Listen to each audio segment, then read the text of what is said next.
What's up there, Lego fans? Welcome back, Alex here. In this video, we're going to be taking a look at this guy right here. What is this thing? Well, this is the Kawasaki Ninja H2R, set number 42170, contains 552 pieces, and it retails for $85 US. This came out on the 1st of March, and we're just going to take a brief look at this thing, do a little comparison between here, the Ducati, and we have the Harley Davidson as well. No, we're not comparing it to a partially built UCS Venator. I am building this thing. I am not done with it. It's too big to put somewhere else, so it's going to be in the frame. So hopefully you guys don't mind that. Hopefully you're not too distracted. And no, it's not going to be part of the comparison. Well, maybe it is. I don't know. It'd be kind of cool to compare it, maybe. I don't know.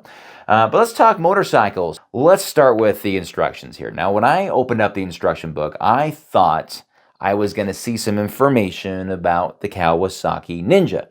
I did not. It was right into the build. There's no information about this in the instruction book until the very end. There's some pictures of the real model, and that's really about it. In fact, there's more information on the box art than there is anywhere else on this thing, which is very different, I guess. So, I mean, I guess that's cool, whatever. I would have liked to have seen it in the instruction booklet because most of the time people don't keep boxes. They like to keep instructions more. So I think that was a bit of a swing and miss on Lego's part, but that's just me. So the Ducati is retired. The Kawasaki's kind of the new kid on the block here. There were some things I noticed about the Kawasaki that I think are big improvements over the Ducati. So the Ducati has the larger pistons inside of it, and these are commonly used in larger Technic vehicles for good reason. I mean, they're big. The Kawasaki has different elements in it. So Lego came out with some different parts that clean that up, that made it more compact. There are like circular elements, and when they're turned up and down, they move obviously the pistons up and down, which are obviously much smaller in scale as well, and it just seems to fit. So I think that was a much needed improvement. So it was really cool to see that from the Lego group. Also want to make mention of the windscreen. It's hard plastic. Can you believe that? Instead of the soft plastic right here from the Ducati. They also had this in its own bag, which was fantastic because so many times you get a Lego set, whether it's a vehicle or say it's a big starship, and they have a big windscreen or canopy in it, and it's with other pieces, and it gets all scratched up because it's getting jostled around. Well, Lego finally has them inside of its own bag, so props to Lego for doing that. It's about time. Also love the fact it's got a kickstand. Very easy to use, right? Although I will say if you push it up too far, it does interfere with the chain. I don't know if that's like an issue on the real bike, but that would be problematic. The Ducati's got this contraption here that holds it up. I don't care for this because it's easy to lose. Well, not easy to lose, but you know what I mean. It's a separate piece. So also, I will say this. These are made for display. So the Harley Davidson and the Ducati are sitting on a shelf in my son's room. He's 17. This is going to join them in there. He likes these models. He's not a motorcycle person, but he does like Technic, generally speaking. So this and these other bikes, anything that's on two wheels, right? It's fun. You kind of want to play with them. You put the kickstand up here, like, you drive it around. It's fun to press down on it with the suspension. Oh, let's do a wheelie. Woohoo, right? It's pretty cool. But it's not like you can just push it and see it just go, right? Maybe for a short amount of time, but it's gonna fall over with the boom, right? So, and that's not.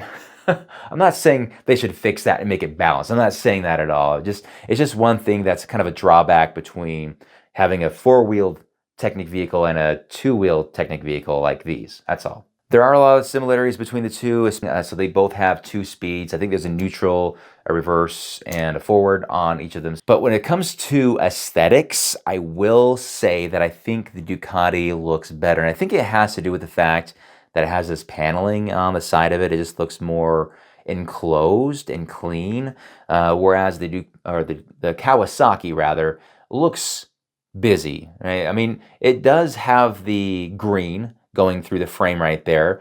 However, I will say this, that just like any other Technic set, there's so many blue pins exposed. Blue pins, yellow and red are all over the place.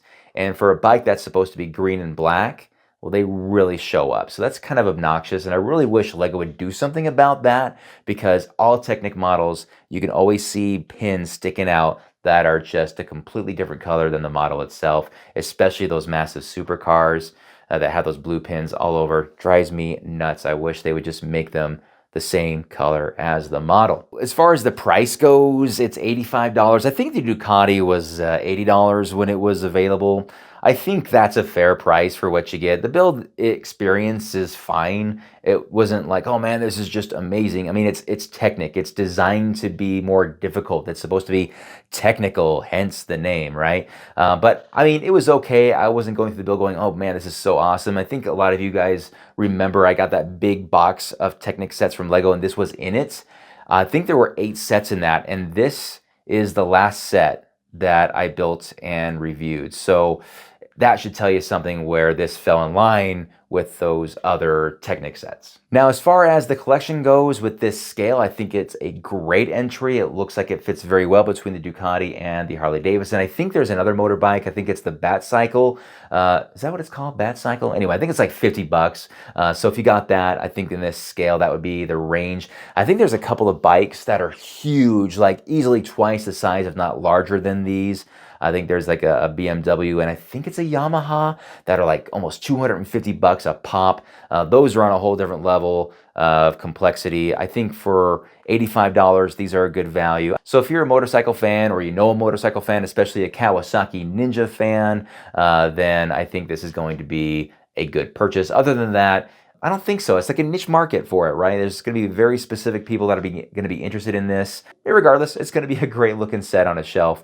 It looks pretty good next to a partially built UCS Venator there as well. Anyway, guys, that's a quick little brief review of the Kawasaki Ninja HR2. Is it called the HR2? H2R, sorry, got that backwards. My dyslexia is hitting me again. Let me know what you guys think of this motorbike. If these things, anything you guys collect, let me know in the comment section below. As always, thanks for watching, guys. We'll see you next time. Bye-bye.